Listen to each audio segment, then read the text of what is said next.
നമുക്ക് അലീനയുടെയും മനുഷ്യങ്ങളുടെയും നാളത്തെ നല്ലൊരു കഥ കേട്ടാലോ? വീഡിയോ ഇഷ്ടപ്പെടുവാണെങ്കിൽ ഒന്ന് ലൈക്ക് ചെയ്ത് ഹൈപ്പ് ചെയ്യാൻ മറക്കരുത്. അതോടൊപ്പം തന്നെ ആദ്യമായി കാണുന്നവരാണെങ്കിൽ സബ്സ്ക്രൈബ് ചെയ്യാനും മറക്കരുത് കേട്ടോ. അങ്ങനെ നമ്മൾ കാണുന്ന ബാലേന്ദ്രനെ കാണാനായിട്ട് ഗംഗാധരനും ശിവശങ്കരനും ഒക്കെ കടപ്പാട്ടി വീട്ടിലേക്ക് വരുന്നുണ്ട്. പെട്ടെന്നുള്ള വരവായതുകൊണ്ട് അലീനയ്ക്ക് ഒരു അന്താളിപ്പുണ്ടായിരുന്നു. അവരുടെ കൂടെ മനു ഉണ്ടായിരുന്നു. അങ്ങനെ അവർ അലീനയോട് വന്നു കഴിഞ്ഞപ്പോൾ തന്നെ ആ ഒരു കാര്യമാണ് ആദ്യം ചോദിക്കുന്നത്. അല്ല മോളെ, നീ വീട്ടിൽ നിന്ന് പോകുക എന്ന് പറയുന്ന കേട്ടല്ലോ, എന്തിനാ പെട്ടെന്ന് ഇങ്ങനെ ഒരു തീരുമാനം എടുത്തേ? അതിന്റെ ആവശ്യമൊന്നും ഉണ്ടായിരുന്നില്ലല്ലോ എന്നൊരു ഗംഗാധരന്റെ ഒരു ചോദ്യം. അത് കേട്ടപ്പോൾ അലീന ഒരു നിമിഷം നിശബ്ദയായി. പിന്നീട് പറഞ്ഞു, എപ്പോഴാണെങ്കിലും ഞാൻ ഇവിടുന്ന് പോകണ്ടല്ലേ അങ്ങളെ, അത് കുറച്ച് നേരത്തെ ആയേക്കാന്ന് കരുതി. പിന്നെ മാഡത്തിന് ഞാനിവിടെ നിൽക്കുന്ന ഇഷ്ടമില്ലല്ലോ, അതുകൂടി കൊണ്ടാണ് ഞാൻ പോകാൻ തീരുമാനിച്ചേ. ഒരുപക്ഷെ ഞാൻ ഇവിടെ ഉണ്ടെങ്കിൽ മാഡം ഇങ്ങോട്ടേക്ക് തിരികെ വരില്ല, ഞാനിവിടുന്ന് പോയി കഴിഞ്ഞാലോ വരത്തുള്ളെന്നാ പറഞ്ഞേ. അത് കേട്ടപ്പോൾ ശിവശങ്കരൻ പറഞ്ഞു, അത് ശരിയോ, അതൊരു കണക്കിന് ശരിയായിട്ടുള്ള കാര്യമാണ് എന്നും പറഞ്ഞുകൊണ്ട് നീ എവിടേക്ക് പോവാനാ? അല്ല ബാലേന്ദ്രൻ അതിനെക്കുറിച്ച് എന്തേലും പറഞ്ഞോ? അച്ഛൻ എന്തൊക്കെയോ തീരുമാനിച്ച് ഉറപ്പിച്ച പോലെ അങ്കിളെ എവിടെയോ പോയി എല്ലാം പറഞ്ഞുറപ്പിച്ചിട്ട് വന്നിട്ടുണ്ട്. ഇനിയിപ്പോൾ അവരെ വിളിച്ചാൽ മാത്രം മതി എന്ന് പറഞ്ഞു. എങ്കിൽ ശരി, ഞങ്ങൾ ബാലേന്ദ്രനെ ഒന്ന് കണ്ടിട്ട് വരാം. അതും പറഞ്ഞുകൊണ്ട് ശിവശങ്കരനും ഗംഗാധരനും കൂടെ ബാലേന്ദ്രന്റെ മുറിയിലേക്ക് പോയി. ആ സമയത്ത് മനു അങ്ങോട്ട് കയറി വരുന്നേ. ഡോറയ്ക്ക് അടച്ചിട്ട് മനു അങ്ങോട്ട് കയറി വന്ന് അലീനെ ഒരു നിമിഷം ഇങ്ങനെ നോക്കി നിൽക്കുകയാണ്. അപ്പോഴേക്കും അലീന ചോദിച്ചു, എന്താ മനുവേട്ടാ ഇതെന്താ ഇങ്ങനെ നോക്കണമെന്ന് ചോദിച്ചു. ഒന്നുമില്ല മനുവേട്ടൻ വാ, കയറി വാ എന്ന് പറഞ്ഞു. അങ്ങനെ അകത്തേക്ക് കയറി കഴിഞ്ഞപ്പോഴത്തേനും കൃഷ്ണമോൾ അങ്ങോട്ട് വന്നു. ആഹാ മനുവേട്ടനോ, ഇതെന്ത് പറ്റി എന്ന് ചോദിച്ചു. ഒന്നുമില്ല, ഞാനേ അച്ഛൻ്റെ വല്യച്ഛൻ്റെയോടൊപ്പം വന്നാന്ന് പറഞ്ഞു. അല്ല നിനക്കിന്ന് ക്ലാസ് ഇല്ലേന്ന് ചോദിച്ചു. ഇന്നെനിക്ക് ക്ലാസ് ഇല്ല എന്ന് പറഞ്ഞു.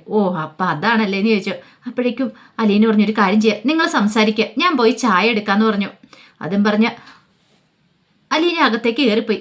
ആ സമയത്ത് മനുഷ്യങ്കർ ചോദിച്ചു, അതെ അലീനയുടെ കാര്യത്തിൽ എന്തായി തീരുമാനം? അങ്കിൾ വലുതും പറഞ്ഞു എന്ന് ചോദിച്ചു. എന്ത്? അല്ല അലീനയെ കൊണ്ടേ വിടുന്നതിനെ പറ്റി.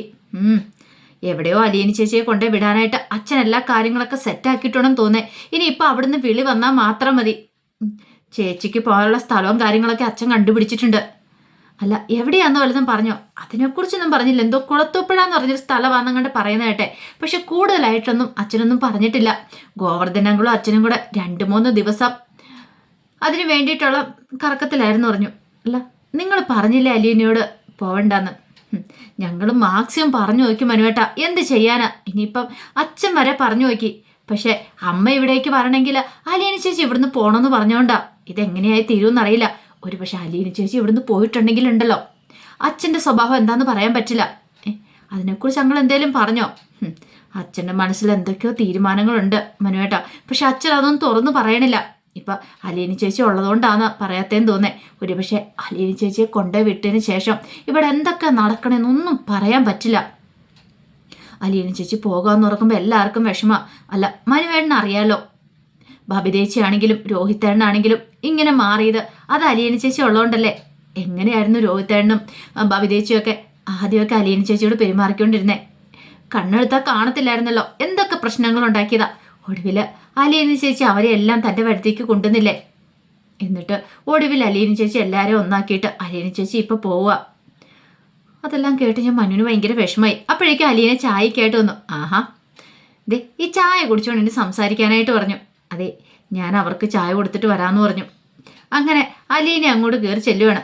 ഈ സമയത്ത് ബാലേന്ദ്രനും ഗംഗാധരനും ശിവശങ്കരനും കൂടെ സംസാരിച്ചുകൊണ്ടിരിക്കുക. അലീനയെ കണ്ടു കഴിഞ്ഞപ്പോൾ പെട്ടെന്ന് തന്നെ സംസാരം നിർത്തി. അങ്ങനെ അലീന അവർക്ക് ചായ കൊടുത്തിട്ട് താഴേക്ക് ഇറങ്ങിപ്പോന്നു. ഈ സമയം ഗംഗാധരൻ ചോദിച്ചു, അല്ല ബാലേന്ദ്ര, നീ പുനലൂരിലെ അഡ്രസ്സും കാര്യങ്ങളൊക്കെ മേടിച്ചുകൊണ്ടാണല്ലോ പോയത്. നീ സ്റ്റാലിയെ കാണാൻ പോയതാണോ? സത്യം പറ, നീ പോയിട്ട് സ്റ്റാലിയെ കണ്ടോന്ന് ചോദിച്ചു. അതെന്താ ഗംഗേട്ട? ഗംഗേട്ടൻ ഇപ്പം അങ്ങനെ ഒരു സംശയം. അല്ല അലീന ഈ വീട്ടിൽ നിന്ന് പോകുമെന്ന് അറിയാൻ കഴിഞ്ഞു. അങ്ങനെ പോകുവാണെങ്കിൽ നീ വെറുതെ അവളെ ഇറക്കി വിടില്ല എന്നുള്ള കാര്യം എനിക്കറിയാം. ഒരു പക്ഷേ ഇനിയിപ്പോൾ സ്റ്റാലിയുടെ അടുത്ത് കൊണ്ടുവിടാനായിട്ടാണോ നിന്റെ ഉദ്ദേശം? അതൊന്നും അറിഞ്ഞാൽ കൊള്ളാമെന്നുണ്ട്. അതോ? അതൊന്നും തീരുമാനിച്ചിട്ടില്ല. അല്ല നീ സ്റ്റാലിയെ പോയിട്ട് കണ്ടോ?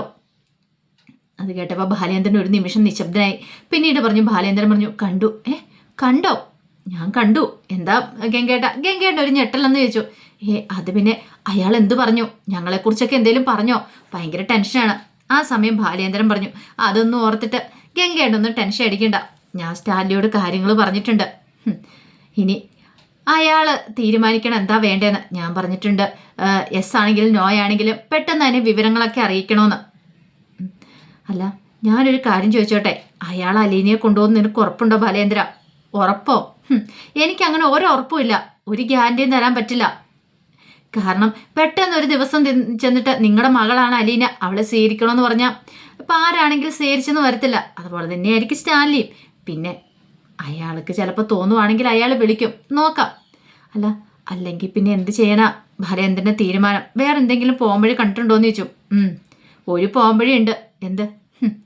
അതെ, അങ്ങോട്ടേക്ക് വന്നിട്ട് വൈജിയോട് കാര്യങ്ങളൊക്കെ ഞാൻ തുറന്നു പറയാൻ പോവാ. നിന്റെ മകളാണ് അലീന എന്നുള്ള സത്യങ്ങളൊക്കെ അതറിഞ്ഞു കഴിയുമ്പോഴത്തേനും അവൾ കടക്കമാകും. അതാണ് ഏറ്റവും നല്ല പോംവഴി എന്ന് പറഞ്ഞു. അത് കേട്ടപ്പോൾ ശിവശങ്കരനും ഗംഗാധരനും ഞെട്ടി. ഇത് ബാലേന്ദ്ര വെറുതെ പ്രശ്നം ഉണ്ടാക്കരുത്. ബാലേന്ദ്രനെ അറിയാലോ, ഇവിടം വരെ കാര്യങ്ങളൊക്കെ എത്തിക്കാൻ പെട്ട പാടെന്താന്ന് ഞങ്ങൾക്കും അറിയുള്ളൂ. ഇനി ഇതെങ്ങാനും അറിഞ്ഞു കഴിഞ്ഞിട്ടുണ്ടെങ്കിൽ, അത് മാത്രമല്ല സ്റ്റാലിനെ ഇനിയിപ്പോൾ അലീനയെ കൂട്ടിക്കൊണ്ടുപോകാൻ ഇങ്ങോട്ടേക്ക് വന്നിട്ടുണ്ടെങ്കിൽ വൈജിയെ കാണില്ലെന്ന് എന്തോ ഉറപ്പ്. അത് കേട്ടപ്പോൾ ബാലേന്ദ്രൻ പറഞ്ഞു, ആ കാര്യത്തിൽ എനിക്കൊരു ഉറപ്പും പറയാൻ പറ്റില്ല. കാരണം ഞാൻ സ്റ്റാലിനെ അല്ലല്ലോ. അയാളുടെ മനസ്സിലിരിപ്പ് എന്താന്ന് എനിക്കറിയില്ല. കുറേ വർഷങ്ങൾക്ക് മുമ്പ് അവരെങ്ങനെയായിരുന്നു എനിക്കറിയില്ല. പിന്നെ വൈജയന്തിയുടെ മനസ്സിൽ ഇപ്പോഴത്തെ അവസ്ഥ എന്താണെന്നും എനിക്ക് അതിനെക്കുറിച്ചും അറിയത്തില്ല. കുറേ കാലം പ്രണയിച്ച് നടന്ന് അവരൊന്നായി തീർന്നവരല്ലേ. അപ്പം പിന്നെ എനിക്കെന്ത് പറയാൻ പറ്റും? അയാൾ അങ്ങോട്ടേക്ക് വന്നാലും എനിക്കൊന്നും ചെയ്യാനോ പറയാനും പറ്റില്ല എന്ന് പറഞ്ഞു. അപ്പോഴേക്കും ഗംഗാധരൻ പറഞ്ഞു, ദേ ഒരു കാര്യം ചെയ്യണം. എങ്ങാനും അയാൾ അലീനെ കൂട്ടിക്കൊണ്ട് വരാൻ വന്നിട്ടുണ്ടെങ്കിൽ അങ്ങോട്ടേക്കും പറഞ്ഞു വിടല്ലേ. അത്ര ഒരു ഉപകാരമെങ്കിലും ഒന്ന് ചെയ്യണം. അങ്ങനെ എന്തെങ്കിലും സംഭവിച്ചു പോയിട്ടുണ്ടെങ്കിൽ പിന്നെ വൈജയന്തി എന്തു ചെയ്യുന്നു പോലും അറിയത്തില്ല. ബാലേന്ദ്രൻ പറഞ്ഞു, എല്ലാവരും കൂടെ കൂടി എന്നെ ചതിച്ചു. വീണ്ടും നിങ്ങൾക്ക് വേണ്ടി ഞാൻ ഫേവർ ചെയ്യണോ അല്ലേ? നാണമുണ്ടോ ഗംഗട്ട നിങ്ങൾക്ക് എൻ്റെ മുന്നിൽ നിന്ന് ഇങ്ങനെ പറയാനായിട്ട്? എൻ്റെ അവസ്ഥ അതുണ്ടല്ലോ, അത് നിങ്ങൾക്കാർക്കും പറഞ്ഞാൽ മനസ്സിലാവില്ല. ഒരുപക്ഷെ അലീന അവൾ ഈ വീട്ടിൽ തന്നെ നിൽക്കേണ്ടതായിരുന്നു. വൈജയന്തി ഒറ്റയൊരുത്തി കാരണം. ഇവളെ പോലുള്ള ഒരു പെങ്കൊച്ചാണല്ലോ രേവതിക്കുട്ടി. അവളെ കൊണ്ടേ ആക്കിയിരിക്കുന്നിടത്ത് പോയിട്ടുണ്ടോ? കുട്ടികൾ വന്നപ്പോൾ പറയുന്നത് കേൾക്കണമായിരുന്നു. അതൊന്നും പറഞ്ഞിട്ട് കാര്യമില്ല. അല്ല, ഈ പറയുന്ന ദയാകാരൻ എന്ന് പറയുന്ന സാധനങ്ങളൊന്നും വൈജയന്തിയുടെ 7 അയലക്കുത്തോട് പോയിട്ടില്ല. അതൊന്നും അവളെ തൊട്ട് തീണ്ടിയിട്ട് പോലുമില്ല. അതെന്താന്ന് പോലും അവൾക്കറിയത്തില്ല. സ്വന്തം മോളാണ് എന്ന് പോലും അവൾക്കറിയില്ലാതെ ഇത്രയും കാലം അവൾ ദ്രോഹിച്ചുകൊണ്ടിരിക്കുന്നത്. ഒരു മാനുഷ്യ പരിഗണന പോലും അവൾ കൊടുത്തിട്ടുണ്ടോ ഇന്ന് വരെ ആ കൊച്ചിനോട്? അത് കേട്ടപ്പോൾ ശിവശങ്കരൻ പറഞ്ഞു, അതൊക്കെ ഞങ്ങൾക്ക് മനസ്സിലാവുന്നുണ്ട്. അല്ല, ബാലേന്ദ്രൻ അറിയാലോ അവളുടെ സ്വഭാവം എന്താന്ന്. സ്വഭാവം എനിക്ക് അറിയത്തില്ലാത്തതുകൊണ്ടല്ല. പിന്നെ ഞാനങ്ങ് വേണ്ട നമ്മൾ കടിച്ചു പിടിച്ച് ക്ഷമിച്ചിട്ടാ. അലീനെ ഒന്ന് പോയിക്കോട്ടെ, എന്ത് ചെയ്യണമെന്ന് എനിക്കറിയാമെന്ന് പറഞ്ഞു. ഗംഗാധരനും ശിവശങ്കരനും കാല് പിടിക്കുന്ന പോലെ അപേക്ഷിക്കുന്നുണ്ട് ബാലേന്ദ്രനോട്. ഇതേ സമയത്ത് മനുശങ്കരൻ്റെ അടുത്തേക്ക് അലീന വന്നു. അപ്പോഴേക്കും കൃഷ്ണമോൾ അങ്ങോട്ടേക്ക് കയറി പോയിട്ടുണ്ടായിരുന്നു. അലീന വന്നു കഴിഞ്ഞപ്പോഴത്തേനും മനു ചോദിച്ചു, അല്ലപ്പോൾ പോകാൻ തന്നെ തീരുമാനിച്ചെന്ന് ചോദിച്ചു. പിന്നെ പോകാതെ പറ്റുമോ മനുവേട്ടാ? അത് കേട്ടപ്പോൾ മനു പറഞ്ഞു, എനിക്ക് ഇത്രയും നാൾ ഇവിടേക്ക് വരാനൊരു സന്തോഷം കാര്യങ്ങളൊക്കെ ഉണ്ടായിരുന്നു. എറണാകുളത്ത് ജോലിയാണെങ്കിലും ഞാൻ ഇങ്ങോട്ടേക്ക് ഓടി വരുന്നത് എന്തിനാണെന്നറിയാവോ? ഇടയ്ക്ക് നിന്നെ കാണാമല്ലോ എന്ന് ഓർക്കുമ്പോഴാണ്. അത് കേട്ടപ്പോൾ അലീന പറഞ്ഞു, മനുവേട്ടനെ എന്നെ ഇങ്ങോട്ടേക്ക് കാണാൻ വരുമ്പോൾ എനിക്ക് സന്തോഷമാണ്. കാരണം മനുവേട്ടനെ കാണുമ്പോൾ എനിക്ക് തോന്നുന്നത് എന്താണെന്നറിയാവോ? എന്നെ നോക്കിക്കൊള്ളാനായിട്ട് ഒരാളുണ്ട് എന്നൊരു ചിന്തയൊക്കെ എൻ്റെ മനസ്സിലേക്ക് വരും. കാരണം എനിക്ക് എന്തെങ്കിലും സംഭവിച്ചാലും എനിക്ക് ഒരാളുണ്ടല്ലോ എന്നൊരു ചിന്തയാണ്. അപ്പോഴേക്കും മനുഷ്യങ്കർ അലീനയൊന്ന് നോക്കി. സത്യമാണോ എന്നുള്ള രീതിയിലൊരു നോട്ടമായിരുന്നു. അല്ല, നീ ഇവിടുന്ന് പോയിട്ടുണ്ടെങ്കിൽ എന്നെ എന്നല്ല ഈ കുടുംബത്തെ പോലും ചിലപ്പോൾ മറന്നുപോയില്ലേ എന്ന് മനുവേട്ടനോട് ആരാ പറഞ്ഞേ? അങ്ങനെയൊന്നും ഉണ്ടാകത്തില്ലെന്നേ ഞാനല്ലേ പറയണേ. ഞാൻ മറന്നു പോകത്തൊന്നുമില്ല. അങ്ങനെ മറക്കുന്നവളല്ല അലീന എന്നുള്ള കാര്യം മനുവേട്ടന് അറിയാൻ പാടില്ലേ? മനുഷ്യങ്കർ ചോദിച്ചു, അല്ല പോവാതിരുന്നൂടെ അവിടേക്ക്? വേറെ എവിടെയെങ്കിലും പോയിക്കോ, അല്ലെങ്കിൽ അടുത്തെവിടെയെങ്കിലും എനിക്ക് വന്ന് കാണാൻ പാകത്തിന് എവിടെയെങ്കിലും. ഇതിപ്പോൾ അവിടെ പോയിട്ടുണ്ടെങ്കിൽ പിന്നെ നിന്റെ തിരിച്ചുവരും എങ്ങനെയാണെന്നും അറിയത്തില്ല. വലിയ മുതലാളിമാരുടെ വീട്ടിലൊക്കെ ആണെങ്കിൽ അവർ ലീവ് തരുമോയെന്ന് പോലും അറിയില്ലല്ലോ. അതൊന്നും സാരമില്ല മനുവേട്ടാ, അങ്ങനെയുള്ളിടത്തേക്ക് ഞാൻ പോകുന്നുള്ളൂ. എനിക്ക് എൻ്റെ കൂടപ്പുറപ്പുകളെ കാണാൻ ഇടയ്ക്ക് വരാതിരിക്കാൻ പറ്റില്ല. ഈ സമയത്ത് മനുവിൻ്റെ കണ്ണൊക്കെ നിറഞ്ഞു വന്നു. അപ്പോഴേക്കും അലീന മനുവിൻ്റെ കയ്യിലേക്ക് പിടിച്ചിട്ട് പറഞ്ഞതേ, മനുവേട്ടൻ വിഷമിക്കൊന്നും വേണ്ട. ഞാനല്ലേ പറയണത്, ഞാൻ എത്ര ദൂരത്തേക്ക് പോയാലും മനുവേട്ടനെ ഞാൻ മറന്നു പോകത്തൊന്നുമില്ല എന്ന് പറഞ്ഞു. അത് കേട്ടപ്പോൾ മനുവിൻ്റെ കണ്ണൊക്കെ വീണ്ടും നിറഞ്ഞു വന്നിട്ട് മനുവിനെ എന്ത് ചെയ്യണമെന്ന് അറിയത്തില്ല. വല്ലാത്തൊരു ബുദ്ധിമുട്ടാണ്. ആ സമയത്ത് മനുശങ്കർ പറഞ്ഞു, എനിക്കെന്തോ വല്ലാത്തൊരു ബുദ്ധിമുട്ട് തോന്നും. നീ പോകുകയെന്നറിയുമ്പോൾ എൻ്റെ പാതി പോകുന്ന പോലെ എനിക്ക് തോന്നുന്നത്. അത് കേട്ടപ്പോൾ അലീന ഇങ്ങനെ മനുവിനെ തന്നെ നോക്കുകയാണ്. എൻ്റെ പാതി ജീവൻ പോകുന്ന പോലെ എനിക്ക് ഫീൽ ചെയ്യുന്നുണ്ട്. എനിക്കെന്തോ പറയണമെന്നറിയത്തില്ല.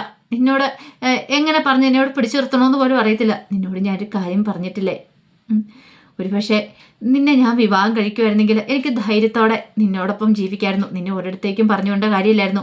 ഒരിടത്തും പോയി പാത്രം കഴുകേണ്ട കാര്യമില്ലായിരുന്നു. പക്ഷേ അത് കേട്ട് കഴിഞ്ഞപ്പോൾ അലീന പറഞ്ഞു, മനുവേട്ട അതിനെക്കുറിച്ച് നമുക്ക് എന്തായാലും ഇപ്പം സംസാരിക്കണ്ടെന്ന് പറഞ്ഞു. അതെ, ഇത് പറഞ്ഞു വരുമ്പോൾ നീ എപ്പോഴും അതിങ്ങനെ തിരിച്ചു വിടുക എന്നൊക്കെ പറഞ്ഞുകൊണ്ട് മനു വല്ലാതെ വിഷമിക്കുവാണ്. ആ സമയത്ത് ബാലേന്ദ്രനും ശിവശങ്കരനൊക്കെ അങ്ങോട്ടേക്ക് ഇറങ്ങി വരുവാണ്. ഇറങ്ങി വന്നു കഴിഞ്ഞപ്പോൾ തന്നെ അലീന ചോദിച്ചു, അച്ഛനെ കണ്ടോ, അച്ഛനോട് സംസാരിച്ചോ എന്ന് ചോദിച്ചു. സംസാരിച്ചെന്ന് പറഞ്ഞു. ആ സമയത്ത് മനുവിൻ്റെ മുഖം അവർ ശ്രദ്ധിച്ചു. അവർക്ക് മനസ്സിലായി മനുവിന് നല്ല ബുദ്ധിമുട്ടുണ്ട് അലീന പോകുന്നുണ്ട്. അവർക്കറിയാം മനു എത്രമാത്രം അലീനയെ സ്നേഹിക്കുന്നുണ്ടെന്നുള്ള കാര്യങ്ങളൊക്കെ. അപ്പോൾ അതിൻ്റെ കഥകളൊക്കെയാണ് നമ്മൾ കാണാനായിട്ട് പോകുന്നത്. എന്നുള്ള ഒരു കാര്യം ഉറപ്പാ, ഏത് ഇത്ര ദൂരേക്കും എവിടേക്ക് പോയെന്ന് പറഞ്ഞാലും അലീനയുടെ മനസ്സിൽ എപ്പോഴും മനു മാത്രമായിരിക്കും.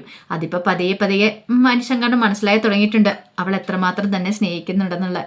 അപ്പോൾ അതിൻ്റെ കഥകളൊക്കെയാണ് നമ്മൾ കാണാൻ പോകുന്നത്. ആ വിശേഷങ്ങൾക്കായി നമുക്ക് എല്ലാവർക്കും കാത്തിരിക്കാട്ടോ. ഒരിക്കൽ കൂടി എല്ലാവർക്കും ശുഭരാത്രി നേർന്നുകൊണ്ട് നിർത്തുന്നു. നന്ദി.